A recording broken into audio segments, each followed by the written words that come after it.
When I was a kid, there were late-night commercials for an adult phone line called Quest Chat. Basically, it was like a dating app but on a phone call. I started prank calling the line just for fun. But I noticed that a lot of men would try to keep talking to me even after they knew I was a kid. They would steer the conversation toward intimacy every time. Eventually, I started something of a small business. It worked like this. I would post a voice ad saying that I was /very/young and looking for older men. The men would send me messages or requests to chat live. I'd tell them to call me on my cell phone, fake number, instead so the call couldn't be recorded. This was to build trust and hopefully get their real phone number. Then I would record the call myself and screenshot all of our text messages. I'd make sure that I stated my age, usually 9 to 15. They would ask for exposed pics, send exposed of themselves, tell stories of times they'd mistreatment girls, try to arrange in-person meetings, etc. With every text and call, I would gather evidence against them. Then, I'd ask for money. The statute of limitations on this expired years ago, but I technically never blackmailed them.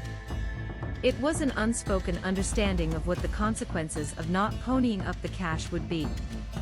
They'd send me the money via PayPal or a Walmart money card, and then I would take the evidence and send it to the National Center for Missing and Exploited Children.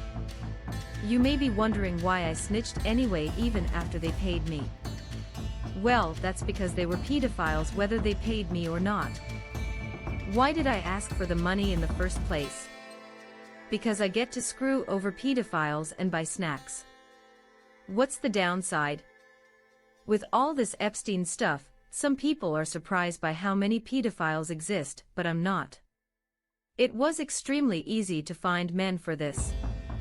If you gave me 20 minutes to find 5 grown men who would be willing to have intimacy with a 12-year-old girl, I'd tell you gave me 10 more minutes than I needed. This is not an issue of the elite or the wealthy. Quite frankly, the only thing stopping many men from being in the Epstein files is a lack of money, not a lack of desire. Ladies, many of you are married to pedophiles right now. A solid 75% of men I spoke to were married, and at least half of them had kids of their own. Some of you may be angry that I screwed those men over. May I just say, from the bottom of my heart, I don't give one single, solitary fudge. My only regret is that I didn't do it to more of them. Pedophile lives don't matter.